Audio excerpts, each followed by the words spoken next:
Welcome to the latest broadcast on the PowerPlayChess channel. We're going to be looking at loads of puzzles tonight. This is, in fact, a puzzle fest. So there we are. I can see a few people on the chat already. That's fantastic. So anyway, let me welcome my guest this evening, Martin Bennedik, who is the founder and curator of the chesspuzzle.net website, and he's just published a couple of new books. So Martin, welcome. How are you? Hello, good evening. I'm fine. Good. Excellent. Well, it's going to be, as I said, a puzzle fest. You've sent me lots of content, lots of puzzles for everyone to solve. So I'm looking forward to that. But first, tell me about these two new books that you've just had published. Just briefly, and then we'll get into a puzzle straight away. Yeah, so I have this website with chess puzzles for several years now. And about 1 year ago, I was contacted by Simon and Schuster, a big publisher from the US, and they asked me to do two puzzle books, one for beginners and one for intermediate players. Fantastic. Okay, so as you say, Simon and Schuster are a renowned publisher. So this is excellent. They have excellent distribution. So what we're going to be doing tonight, everyone, is looking at some puzzles from the book. But I think you've supplied lots of puzzles from elsewhere. They're not just from the book, Martin. Is that correct? Yeah, so the books, as I said, they are for beginners and for intermediate players, and maybe your audience also includes club players and above, and therefore I've also selected some additional puzzles from my website and from what I've been working on recently, and some favorites that got many likes on the website. Excellent. Okay, well, let's plunge straight in with the first puzzle, and it's a classic. So it would be great if everyone on the chat could have a go at this and do write in the solution. So this is Spassky against Korchnoi. I'm sure many of you will know this position. It starts off with knight e6 check, and then king h7, and now it is white to play. White to play. What did Spassky play next? So just want to say again, welcome everyone. If you're only just arriving, my guest is Martin Bennedik, who is the founder and curator, manager of the chesspuzzle.net site, and he's just had two books published by Simon and Schuster featuring these puzzles. So, GD Music, welcome. He says his rating's 1325 and he's a league player. Well, GD Music, Yeah. have a go at solving this one. It's white to play. By the way, we're going to start with the easy ones and then we're going to build up. Isn't that right, Martin? Yeah, we start basically with puzzles from the second book, and then later puzzles will be more difficult and more challenging. Okay, so Volker is there. He says Queen h6. He's the first one to reply. Well done. We've got Ari Makala, who's a regular viewer on the channel and a Patreon. I'm very grateful for your support, Ari. Doug says Queen sack. Yeah, well done. Excellent. Oh, by the way, I've got a question already for you, Martin, from Kevin Winter, who's a friend of mine in north of England. He says, question, one can go on Lichess to solve puzzles, so why a puzzle book? Yeah. So actually, that's a good question, and so I guess the first question is, why did I build my own website with chess puzzles if you already can do this on Lichess? And yeah, the second question is also what I asked myself when I got the call from Simon Schuster. Yeah, I have this website. Why do we need a book? Okay, so first, maybe why did I build my own website with chess puzzles? Well, the thing with the puzzles on Lichess and chess.com is that these puzzles are basically built for solving them very quickly. like Puzzle Rush on chess.com, and there's a similar feature on Lichess. So what they've done is they've selected positions where there's only moves for the side which you are playing. So that, they will never show this message, there's a better move, for example, because then you can't solve it quickly. And so your puzzles are a little bit different.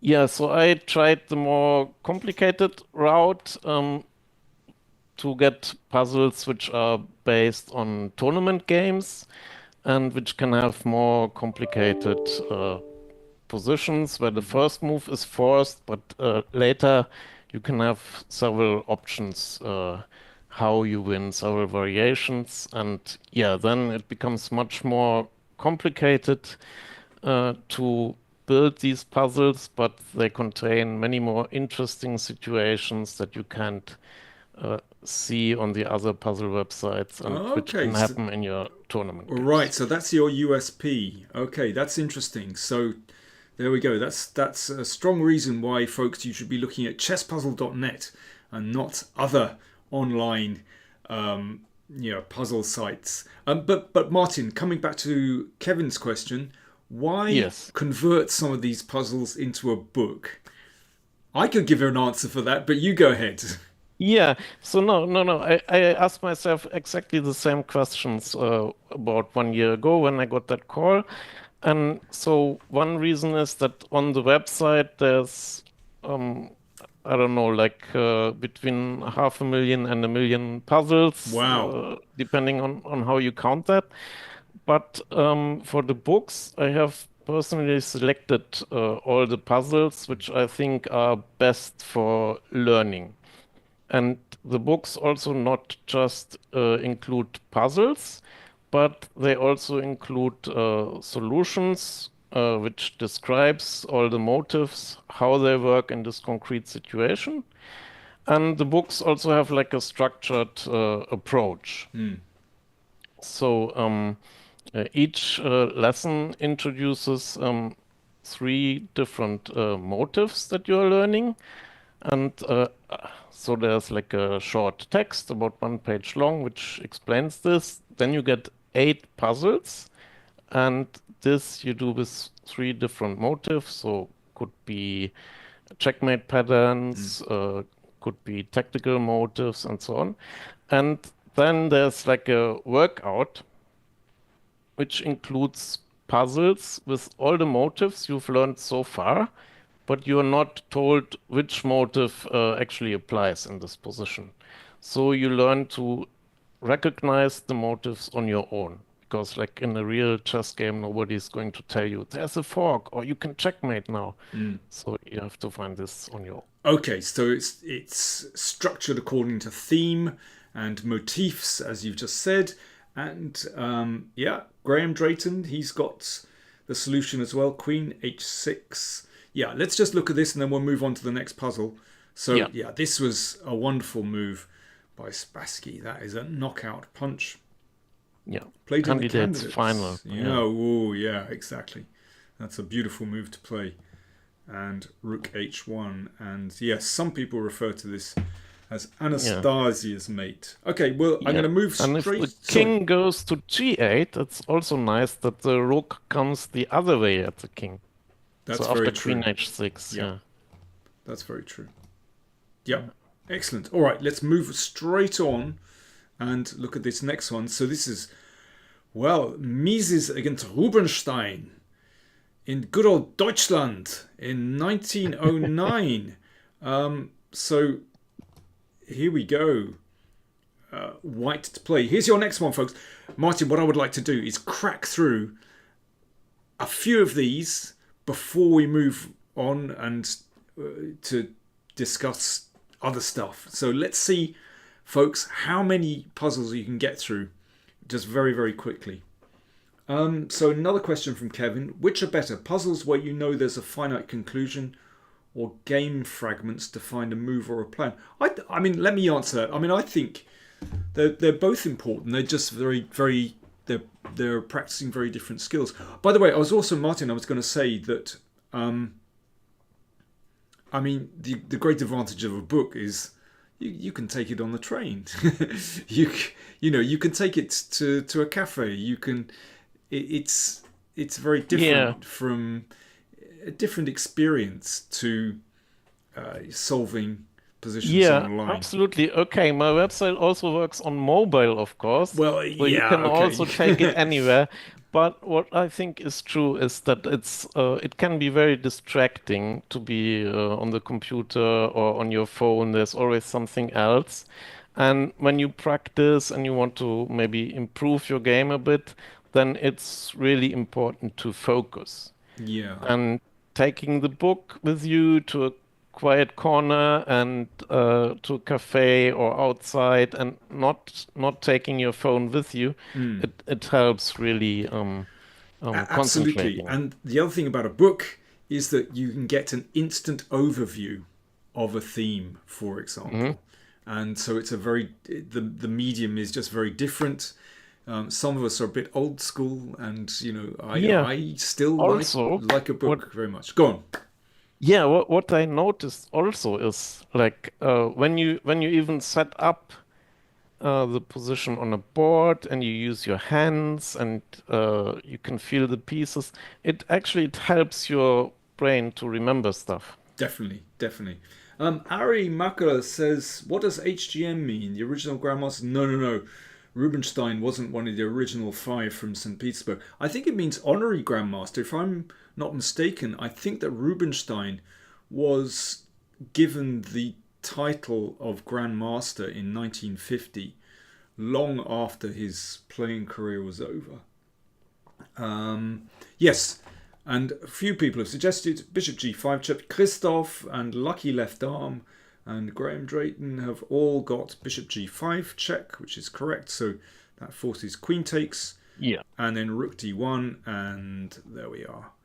That is checkmate. Okay, I'm going to move straight on to the next one. I want to bash through as many of these as possible because these early ones are easy. They're going to get more difficult. So, black to play. Oh, well, here we have Joseph Henry Blackburn, the Black Death. Yeah, do you want to turn the board or keep it like this? I could flip the board, why not? I don't know if some people only like to look at positions from the white's viewpoint. Sometimes it can be very confusing, but anyway, we'll flip it.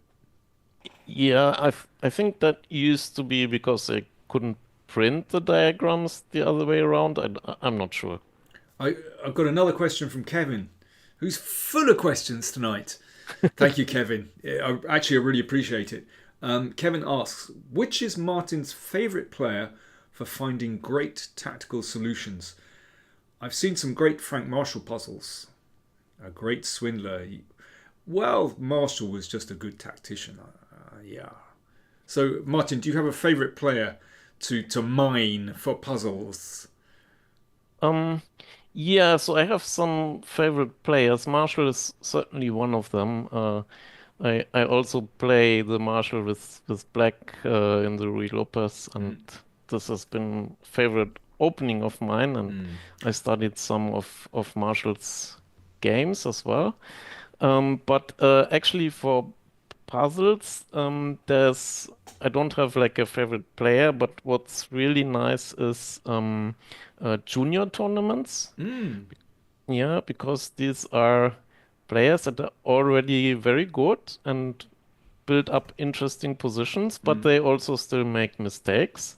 So then it's more likely that you get a puzzle. Or like the tournaments that we have very soon, like the Rapid and Blitz World Championship. These are also excellent because these are good players. You get interesting positions, but then they have so little time that they make mistakes. Okay, so essential requirements: good players, lots of mistakes, and then this tried and tested recipe produces some very nice material. So yes. Christoph Mano is the first to get this one. Well done. Queen G2. Oh, yes. It's beautiful, of course. And then Knight h3, and that's a lovely smothered mate. Yeah, that's the only solution. Graham says, is this a queen sack? It is, Graham. It is. Moving on. By the way, I should mention, of course, that you are a correspondence international master. Yeah, yeah, I am. I stopped playing some years ago, but yeah, I managed to get that title when I played correspondence chess. Bravo. Excellent. Well, that's interesting. I'm curious about the psyche of a correspondence player. Why did you how did you get into correspondence chess? Um, yeah, basically, I finished studying at university and started working as a software developer. And at that point, yeah, I also then married and started a family, and yeah, it was really impossible to play over the board tournaments. Ah, So okay, for that reason. You yeah, so but I wanted to continue playing yeah. chess, and then yeah, basically when the kids were sleeping, I was analyzing Okay, my we should say games. that this is another black to play position. Kevin says, have you included queen takes c6, Gukesh versus Ding? And actually, another on a related question, Mike Litteris asks, guys, do you think the world champion title has totally lost its luster now? Absolutely not, in my opinion. You know, there are many sports where the world champion is not the number one rated player. This is normal. You know, sometimes, for example, in the world of tennis, you might have a number one player like Djokovic, but he doesn't always win all the Grand Slams. You know, this is kind of normal. You know, I I think think there's something wrong with this position. yeah, it looks like there's something wrong to me. Yeah, But we're going to move on I to don't that know what next one. happened there. Yeah. Um, yeah, just coming back to this point. Um, the important thing for me is that both players qualified for the final legitimately. You know, if you took this thing about, you know, you must have the number one player as the world champion, well, then you'd only decide the world title on ELO rating. You know, we don't do that. We decide who the world champion is on competition. And so for me, it's absolutely legitimate. So I don't get this. It just seems normal to me. Both guys qualified. It was I thought it was a fascinating match. Martin, I don't know if you followed the match very closely, but I really enjoyed it. I thought it was a fascinating contest. What did you think? Yeah, I followed it a bit. I looked at every game. I think Ding played much better than he Mm. used to do in the last year, but there were still some issues with his play, which I think Yeah, eventually cost him the title. he didn't Basically, have. with Yeah, White, he exchanged too much instead of trying to press. yeah, he didn't have the confidence to press, and therefore I think Gukesh deserved the title to win the title. And I mean, a lot of people saying, well, the title was decided on this final blunder. Well, actually, it wasn't really. It was decided basically because Gukesh pressed. He put pressure on Ding as often as he could. And it wasn't just in this final game. So, very well deserved. Yeah, we have Lucky Left Arm and Christoph both say Queen h6. Yes, a very well-known Yeah, motif, of yeah. course. Here I wanted to say that I like that if the G pawn moves now and captures the queen, that the bishop on d4 is then guarding the escape square on h8. Yes, that's very true. Yeah, Yeah. I, I mean, this is a very well-known kind of motif. I seem to remember. Oh golly, who was it? I can't remember. Could be Tartakova or someone like this. I can't remember, but similar checkmating idea. Yeah. Blackburn, I think, has also a checkmate named after him, which is quite Oh, similar. really? Yeah, ZB Rogan says, I think Kasparov said it's just a FIDE title now. I think that's where Mike is coming from. Yeah, it's interesting. A lot of people are parroting what Kasparov said about the world title. I don't agree with Kasparov. For me, it's just completely legitimate. And the fact that Magnus, for example, isn't interested in playing classical chess very much anymore, well, he's not at the starting line, so when the pistol's fired, he ain't in the race. It's as simple as that.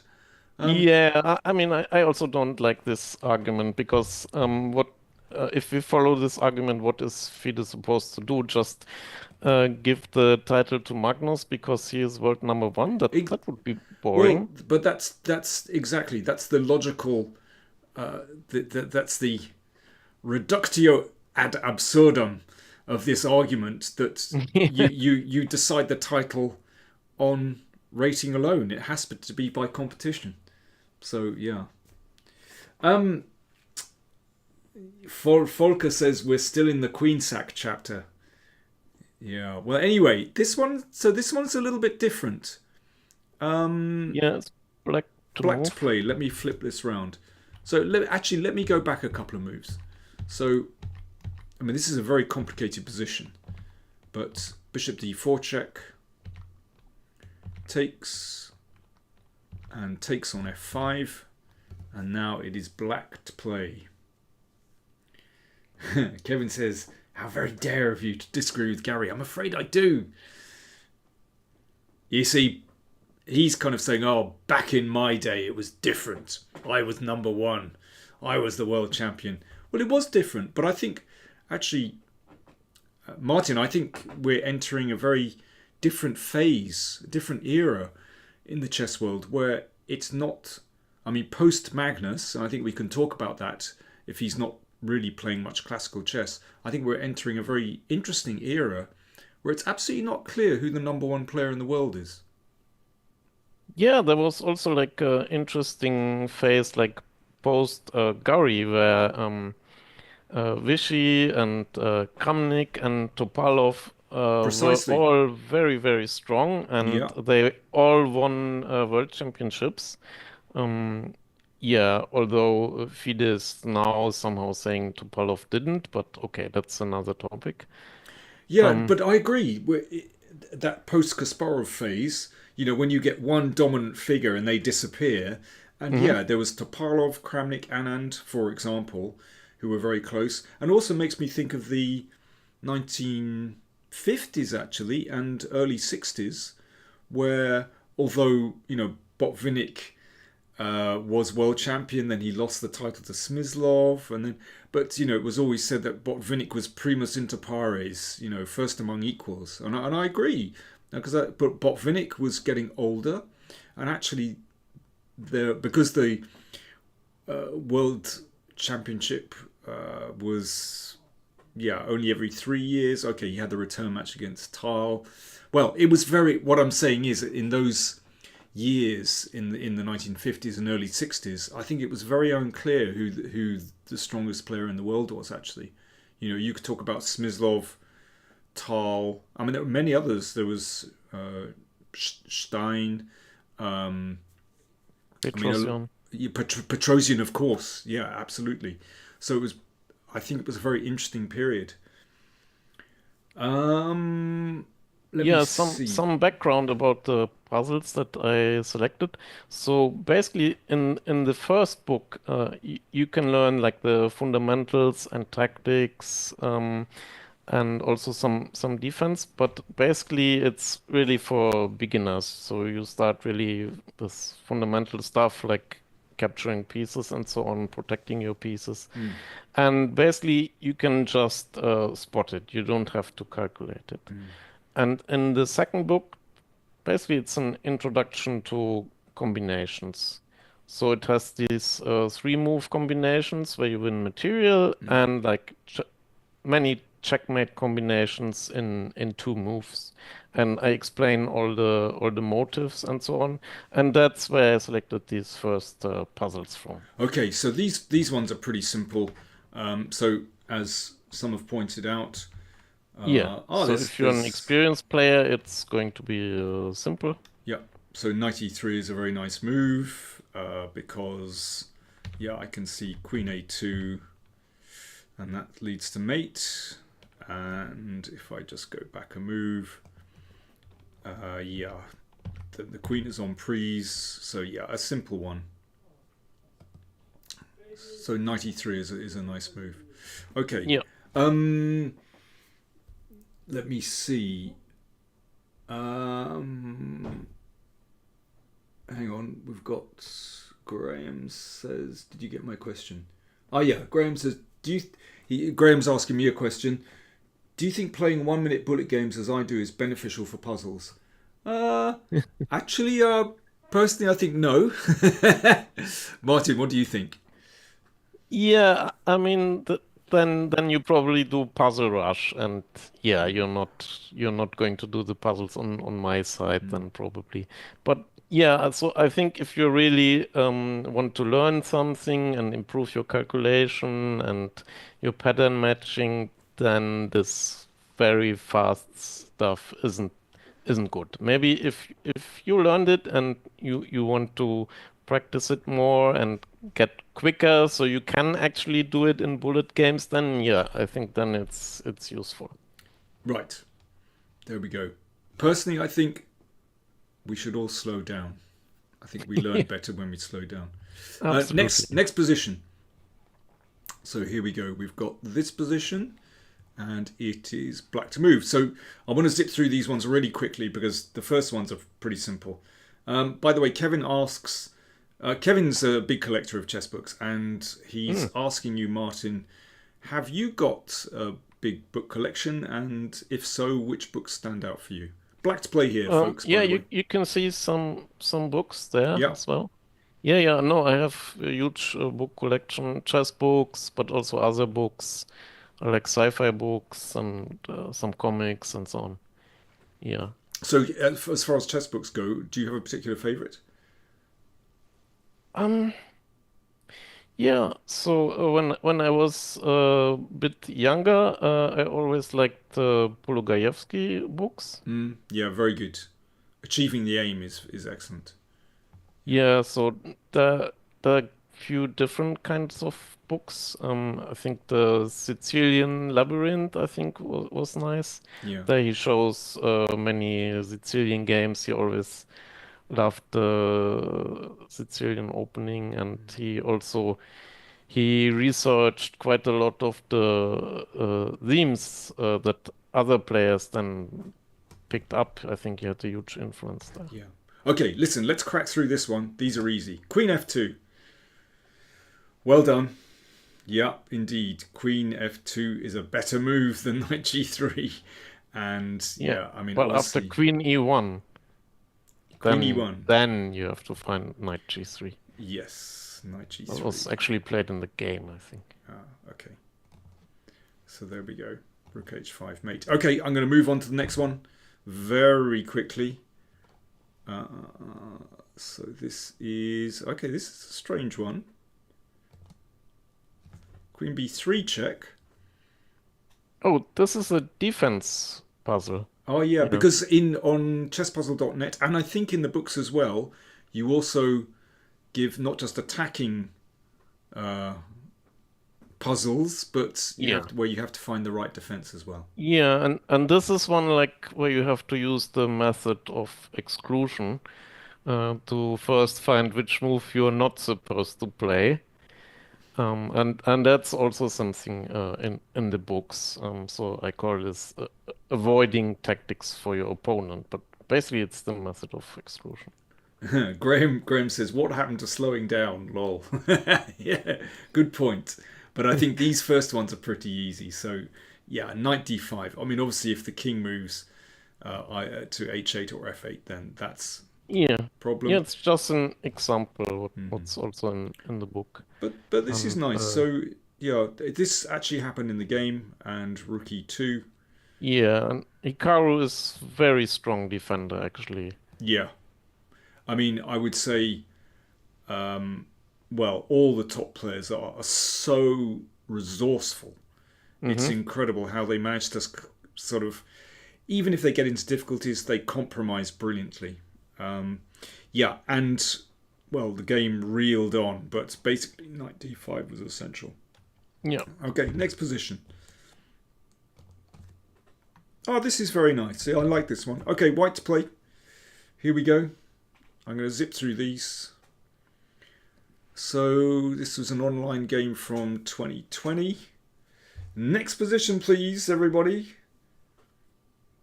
Because once we get through these, then we're going to get to the more interesting stuff.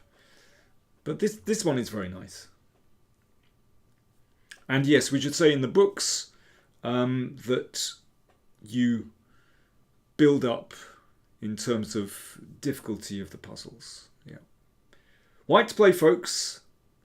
Yeah, By the way, also the motives build on each other. So like in the first book, for example, you learn forks and deflection, and in the second book, then you look at the combination where you deflect something from protecting a square where a fork happens. So deflection from fork, I call this, and this also happens a lot in games. yeah. Gaston says nice. He doesn't even need to give the move. Yeah. That's good. That's you don't want to spoil it Yeah. for others. So well done, Gaston. For those just joining, I should say that my guest here tonight is Martin Bennedik, who is the founder and curator of the chesspuzzle.net website. Well, you can find daily puzzles and all kinds of puzzles. There are thousands of positions there to look at.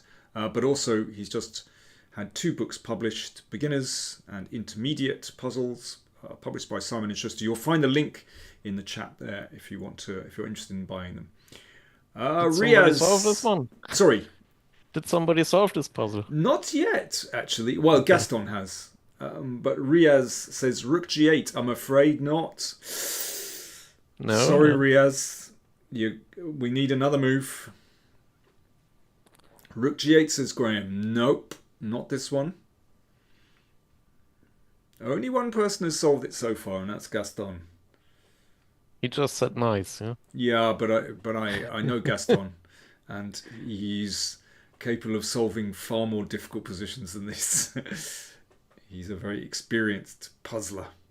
Yeah, this is at the top of it's actually one of the most difficult with just a few moves. Okay, well done, Volker. Okay, we've got 2 who've got it.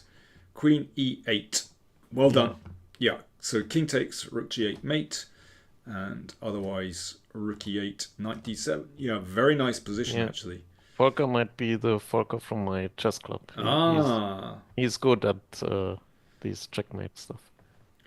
Kevin asks, does the intermediate book include mate in 2? Dan's favorite. Lots, yeah. Lots of mate in 2s. These are all from the book, and explain all the motives. For example, that here there's like these 2 variations. With one variations you deflect, and with the other variation you block the escape square. Okay, Riaz says, I blame my incorrect answer on the luxury M&S mince pie with brandy cream that I'm trying to eat at the same time. I don't think a German will understand what a mince pie is. No, probably not. I did live in Manchester for half a year, but did you? You have the accent hasn't rubbed off on you, Martin. The Mancunian accent? No, not really. No. It was difficult enough to try to understand it. Oh, yeah. The Manc accent is very strong. I like it a lot, actually. One of my kids lives in Manchester, so I visit there now and again, which I think it's a fantastic city. Actually, did you enjoy your stay in Manchester? Yeah. I have a cousin living in really? Manchester. That's how I got the project there. Oh, fantastic! So were you working or studying in Manchester? No, working. Oh, brilliant! Yeah, fantastic. Kevin, sorry. This one is more difficult. So yeah, okay. So it's black to play. There's kind of a lot going on here in this position. This knight is attacked by the queen. The bishop is attacked. Okay, what's going on? We need a correct solution here, folks. Volker says, thanks, Martin, but I'm another Volker. Slow chess, no club guy. So many Volkers in Germany. Yeah, yeah, I wasn't sure. I mean, it's a common name. It is indeed. Okay, so it's black to play. This one has confused everyone. Yeah, yeah, there's also like I really like these positions where both sides can capture something to win Okay, material. It's really confusing. and in the book you call this garbage collection. Okay, Yeah, Christoph says e takes f3. Okay, and that threatens a mate. yeah, but you have to see what happens after rook g1, Yes. because if you don't have the right answer here, then you may be in trouble. Christoph has it all under control. He says Queen G2. Well done. Excellent, excellent. Very good. Yeah, this had to be spotted. I think there was a lot of Yeah. kick and rush chess going on, but Christoph had it all under control. Well done. Okay, moving on. Next position.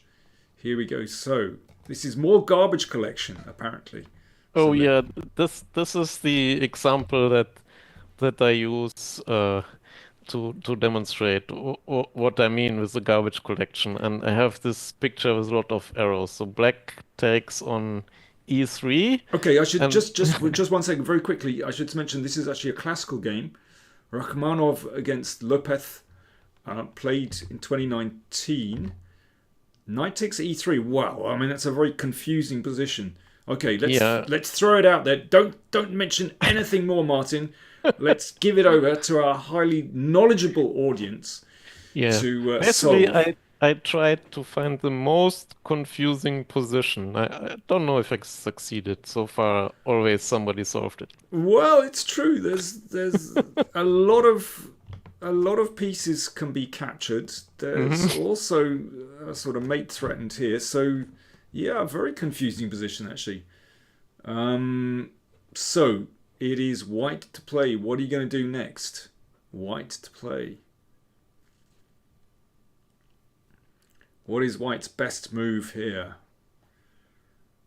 See, that's quieting them down. Yeah, Yeah, yeah. now it's getting more tricky. Exactly. So the puzzles are building up nicely. It's gone very quiet. Come on, chat. We've got them. Yes. This is confusing. I like this actually because it's very much a real game kind of position actually. Oh yeah, this game got super confusing. Yeah. But it this is not some kind of constructed thing or No, but sometimes you get this total madness on the board, and hmm. yeah, it can be confusing but also very interesting. Yeah. Graham, thank you very much for your comment. Appreciate that. Yeah, well, it's interesting. Still nothing. So for me, this kind of position is a classic case where you have to calculate properly, where it's a Hmm. process of elimination, where Hmm. you simply have to crunch through the moves. Of course, a very difficult position to play if you don't have very much time on the clock. But if you do, then it's just process of elimination and Yeah, crunching. exactly. If there's pieces hanging left and right, there's always several variations that you have to Mm. calculate. And also here the method of exclusion is Yeah, important. process of elimination. Process of elimination, yeah. Yeah, Because yeah, as you already said, there's checkmate threatened. So for example, if you capture the rook on g6, you're just checkmated. yeah, yes. So that's that. And what else? We've got knight takes e3. We just have to eliminate this, and that's clear. That's good. So basically, actually, once you see those moves, then pawn takes knight. I mean, it's actually quite prosaic, Yeah, but yeah, there's nothing more to it. But there's nothing yeah. more to it than that. But this is a real game situation. Everyone's kind of going pawn takes. Is that right? Well, you've got to have the confidence to play a move like that. And actually, the game reeled on, but that was basically the only move. I mean, the game went Mhm. like this. Yeah, white has a winning position, but it's still super confusing. Yeah. But I like this position actually. I mean, the game went on like this. I mean, this doesn't look at all obvious to me. Um, but yeah, basically the whole point is that after knight takes, this is the only move. Yeah. Yeah, I'd like to do this for the book. So I have these motifs and then I select some basic puzzles to introduce this. But then I look also for more difficult cases which don't have more moves and which don't have other motifs, but which are somehow very tricky to spot. For example, I don't have this in this selection, but I Yeah. have like a simple fork, a queen fork, and it's so hard to spot. The game was played with two grandmasters, and one didn't spot it. Well, I'm sure people can find that in the book. That's a nice little tease. Let's move on to the next Yeah. position. Here we go. Oh, this is fun. So don't, Martin. No clues. No Okay. clues. No No clues. clues. It is white to play. What are you going to do? This is nice. I like this one. We're getting more and more difficult. Hmm.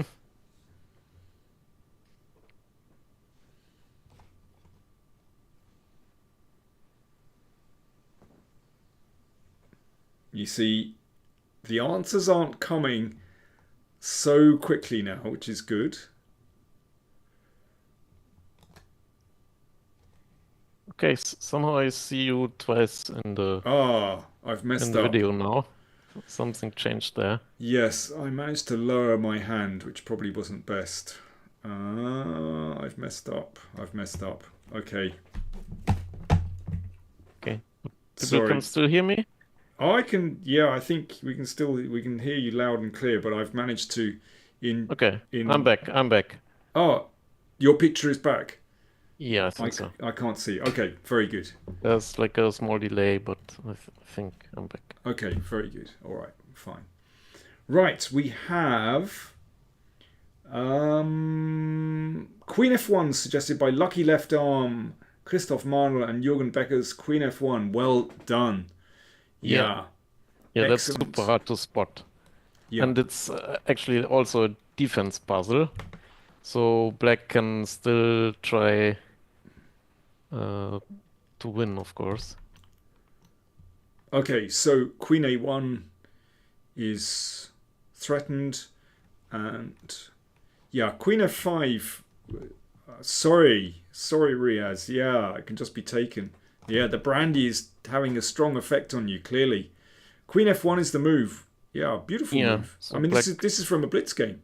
Very nice. yeah, I don't know how white found this move in the Blitz game. Crazy. Ah, process of elimination Probably. when there's nothing else. And then Yeah, and then Queen. you get a new queen, and but then there's still threats, Hmm, and you have to escape with the perpetual. yeah, perpetual check. So yeah, the king goes back and another check and so on. Yeah, and yes, not possible to F7 take is here because guarded by the bishop knight. d3 is going to be winning. Yeah, let me just show that. So yeah, it's necessary to make a draw, but not queen e4 for all kinds of reasons. But that's the primary concern. Yeah. Yeah. No, I mean this is definitely. Was this included in the book actually? Yeah, that's also in the book. Okay, that's interesting. So the intermediate puzzles, do go up to a decent level. So yeah, Kevin says Yeah. this is not like a beginner. Yeah, No, as I said, I include some more difficult puzzles which still have the same number of moves and still the same motives which you learn, but they are much more tricky to spot. Hmm. So that way it remains interesting. Yeah. Okay. So black to play. No clues, Martin. No clues. Let's see what everyone makes of this. Black to play. What would you do next?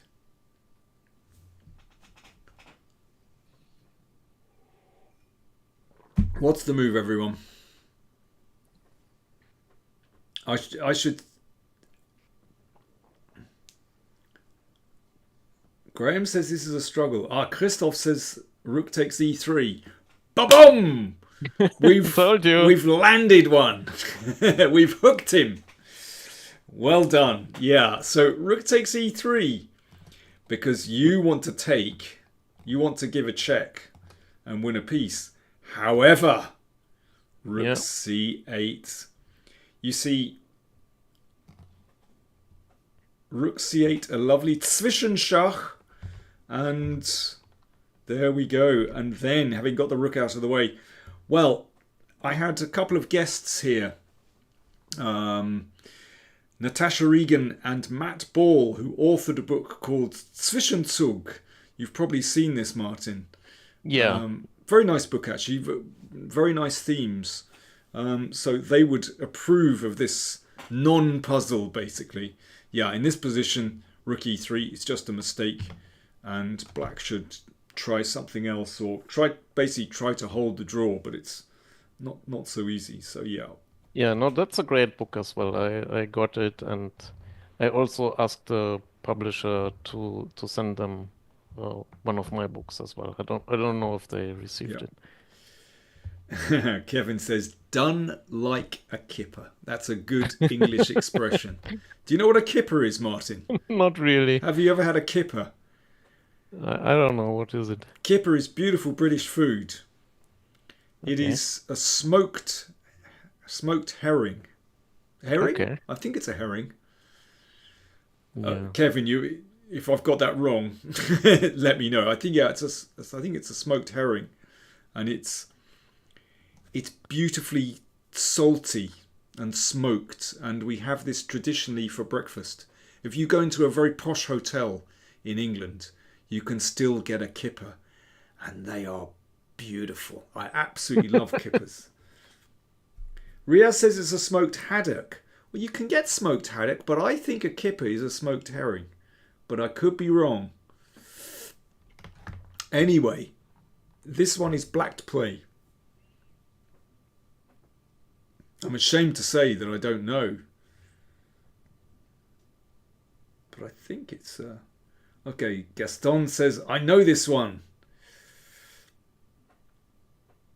I might have to Google this. Can somebody Google it for me? I don't want to mess up my screen. Is a kipper a smoked herring or a smoked... It's herring. Kale says it's herring. There we go. I got it right. Phew. I'm relieved. Otherwise, I wouldn't be a true-blooded Brit. Yeah, they're delicious. Seriously, Martin. Next time you're at a posh hotel in London, or order a kipper. Really nice with a strong cup of tea.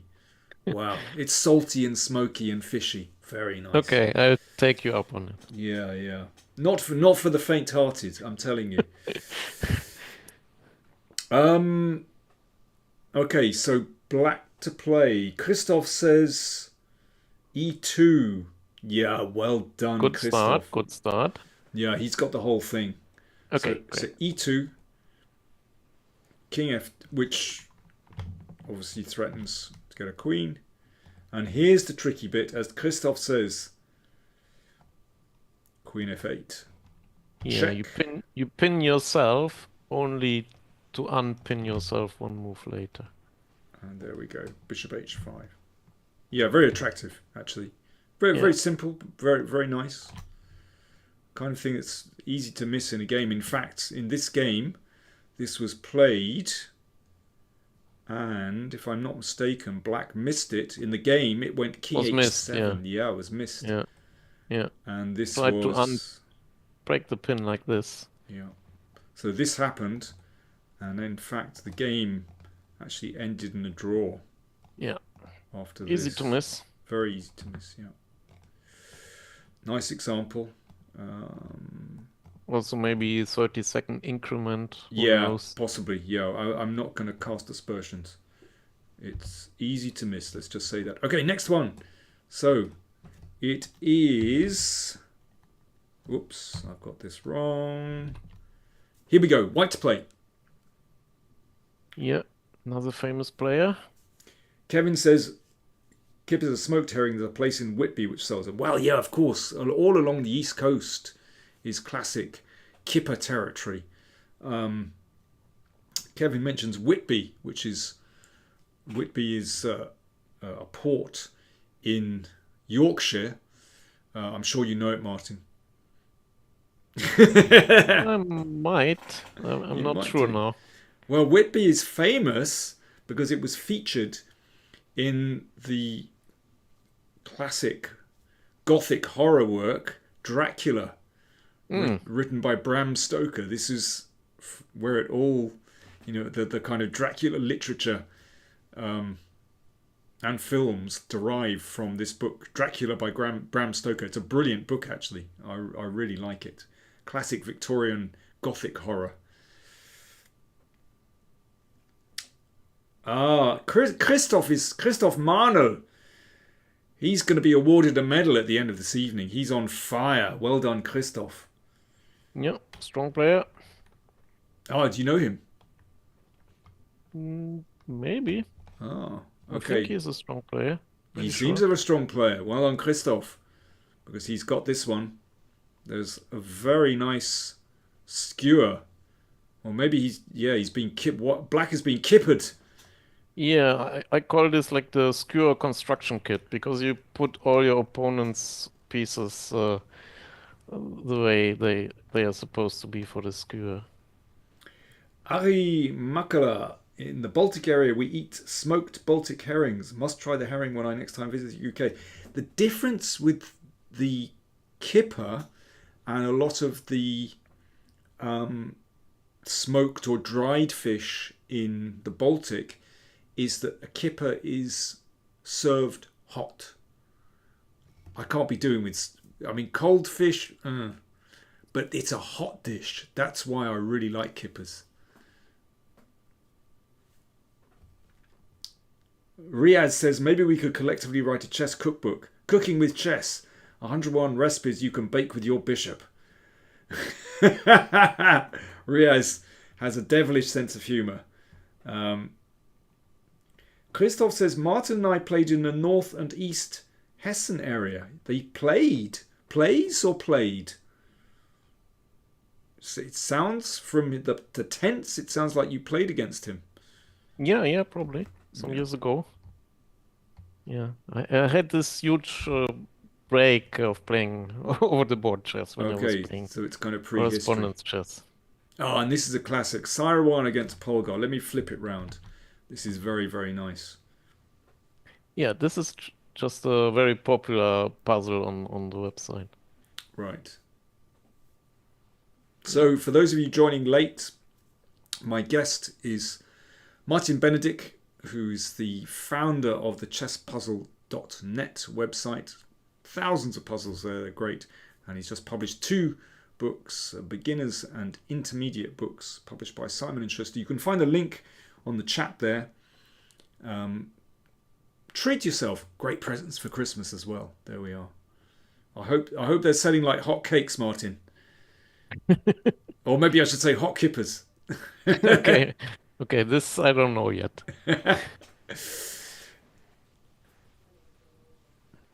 Black to play, folks. What's the solution?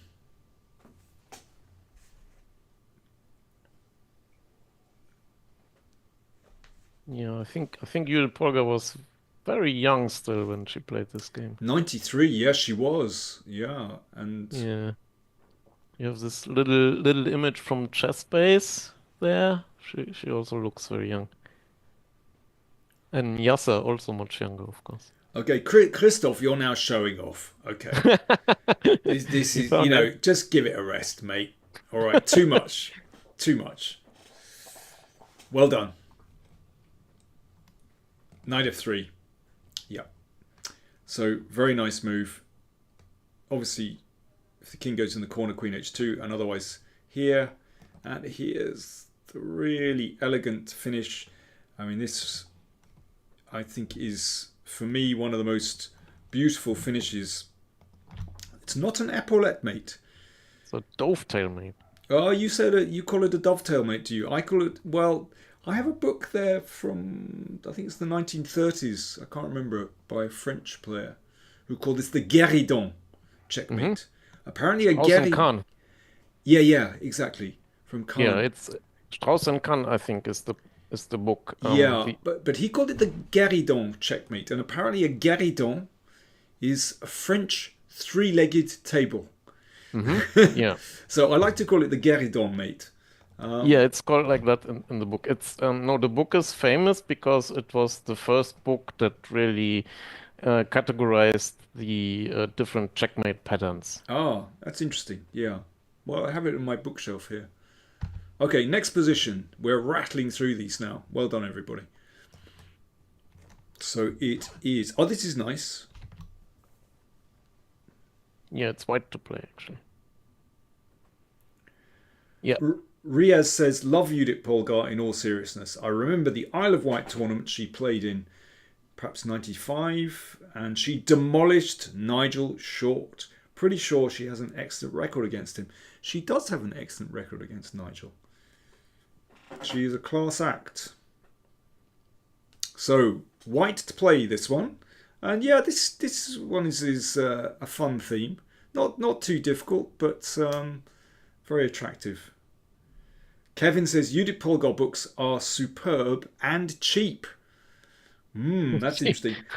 Okay, actually, we haven't mentioned the price. Martin, how much do I've got your books here, actually. There we go. Here. Yeah, it's actually in the UK, it's 10 something, I think. So it's also quite, I wouldn't call it cheap. I think that has some I would call it negative. cheap. Yeah. Yes, Isn't it does. that like a negative word also? Good value. Good value. Okay, excellent. Yeah, and no, the reason is it's a bit better value than if you buy the books from a chess publisher, I think. And Right. also, what happened is they wanted to make a smaller book at first, but then I wrote too much text for the solutions. So I explain everything in the solutions. But I should sorry, Martin, I'm going to complete your advert because Yeah, I should say they're very nicely produced. What I like about the books is that they're very clearly laid out. yeah, Hopefully everyone can see that. So very nice design, very clear, and each one has 500 500. puzzles. yeah. With solutions at the back, very clearly set out, very nicely laid out, and they're ordered according to themes. So here we have break the pin, for example. Oh, break the pin! Ah, there we go. And as a lot of people have seen, I opened the book at exactly the right moment. Yeah. No, the story behind that is that they wanted to make a smaller book first, but I wrote too much text for the solutions. And then they said, okay, let's just make the pages a little bit bigger. And that came out so nice. Good. So bishop c6 check, and when that's taken, and then you can take the queen, because basically black has had to unpin himself or destroy the pin. Is probably the better way of putting it. Yeah, so instead of bishop takes queen, rook takes queen, we throw in bishop c6 and takes, and bishop a5. There we are. Very nice. Okay, let's go on. Next position. Now this is more complicated. So it's white to play. This is more garbage, yeah? Garbage collection. No, this is actually like a defense puzzle. Oh, is it? And in the book, I give like three options. How should white defend? Bishop takes d7, knight f3, or knight e2. Okay, so knight e2, knight f3, bishop d7. Okay, guys, on the chat, Yeah. white to play. What's best? Yeah, so basically you have to exclude two of these moves. Yeah. So again, this is a very typical real-world position where, in calculation, you have to, in some positions, simply crunch through and find the best one. By the way, while everyone's trying to work this out, a question here from Graham Drayton. Who are your heroes of chess? So do you have a chess hero, Martin? Yeah, I started playing chess in 1986, and basically Gowrie had just won a world championship A solid against choice, if I may say so. against Karpov, Yeah. and that was so amazing that I had to join the chess club. Mm. And yeah, those matches were really very tense and in Yeah. all the Well, games were very interesting. brilliant Apart from games. that Yeah. first 1984 match where they played on forever, there were many short draw games as Mm. well, but the later matches are all very interesting. Yeah, no, I agree. I mean, that was a golden era where they were fighting. I mean, those games were so well contested. Um, as Gary has said afterwards, Gary learned from Karpov. They both learned from each other. I mean, I think there Oh were yeah, yeah. Karpov was also a very good yeah, he's player. brilliant player at that time actually. Um, Yeah. for me, again, I have a similar kind of origin story where when I was first learning, then Fischer Spassky took place. So those were my chess heroes for a Hmm. long time. But then I moved on. Um, Tal, you know, I particularly like Tal, having read the book that he wrote about his 1960 match against Botvinnik. This is a wonderful book, and you can't help but be inspired. With his coach together, I think. Excuse me? I think he wrote the book together with the coach, I don't, not Koblenz, I not think. not the no, No? not the edition I have. Okay. But it's written in the first person. Mm. I mean, perhaps they worked together. I don't know, but he wrote it in the first person, and it sounds like Tal. Okay. And subsequently, I met Tal and I played against Tal. So for me, it means a lot. Um, so yeah, Tal, Spassky, these players were kind of my original chess heroes. But I like lots of players. Okay, let's move on. I can see we're running out of time. Um, Gaston says not bishop d7 because of e takes d4. Yup, and then there are two threats. So it's actually a Yeah. simple piece of calculation. Yeah. And not knight e2 because of queen f2. And these. And so basically, There's your queen fork. there you go, is your queen fork. And then by process of elimination, we find knight f3 and the Hmm. game goes on.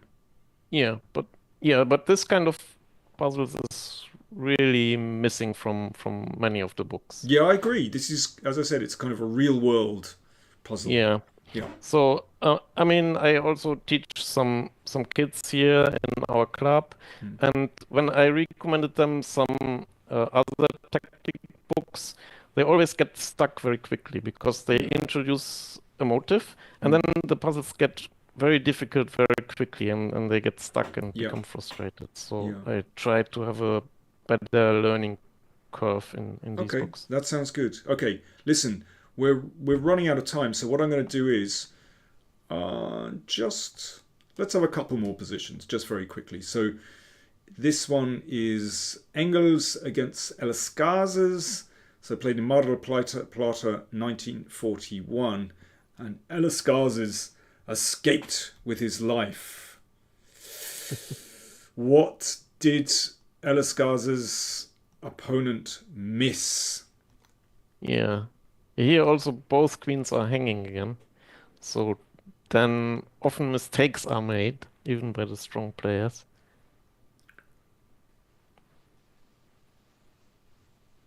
Biscuit Snatcher. Well done. Well done, Biscuit Snatcher. Nice handle by the way. I like Biscuit Snatcher. Rook b8. Yep, good move. With gruesome back rank problems, of course, because if rook takes, then we can take the Yeah. queen, and rook f8. Then we take, and yeah, this is obviously winning a rook. So yes, rook b8 is an absolute killer. In the game, in fact, Engels just exchanged queens and the game ended in a draw. So Eliscazes got away with murder. Okay, let's have one final position, then it's time to go. And we finish with your hero. How appropriate, Martin. Great, great.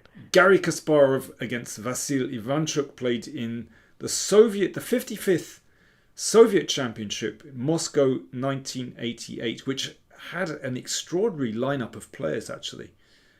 I seem to recall that Garry won it, and this was a star-studded tournament. And this was a brilliant game from Kasparov. He defeated Ivanchuk, who was very, very young, actually, in 88. And when was the last USSR championship? Do you know? I think this might have been the last one. Maybe I've got that wrong. I could have that wrong. I'm not sure. I'm not sure. No, maybe I've got that wrong. But this had an incredible lineup. I do remember it. Yeah, there's this famous story about the correspondence chess team from East Germany. They won the correspondence chess Olympiad when their country didn't exist anymore. Oh, wow. Yeah. So they started when it was the DDR, the East Germany. Yeah. And by the time the competition was over, tournament lasted a few years, and the country had disappeared. That's great. And they say it's the last medal that this the East Germans country won. Yeah. I met some of the players. Oh, that's nice. Yeah. That's actually kind of a badge of honor. Something to have experienced. Yeah, very nice. Yeah, as Biscuit Snatcher, Christoph and Lucky Left Arm say, well done. We have f6 and bishop d5. And you don't take on g7. Yeah. It's a very nice position to finish on, actually.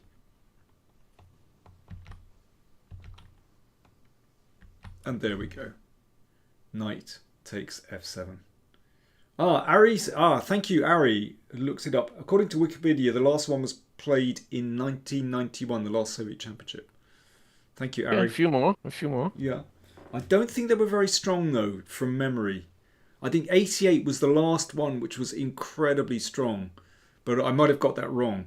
I mean, I remember, Kasparov. Well, I think there was a book also about the USSR championships. Quite possible. A few years ago. Right. Anyway, in any case, Martin, thank you very much for joining me tonight. That was really entertaining positions. Thank you for providing them. And just to remind everyone, we've been discussing Martin's new books. I hope everyone can see that. There's 500 Chess Puzzles for Beginners, published by Simon & Schuster, and 500 Chess Puzzles for Intermediates. And you can find them if you click on the link there in the chat.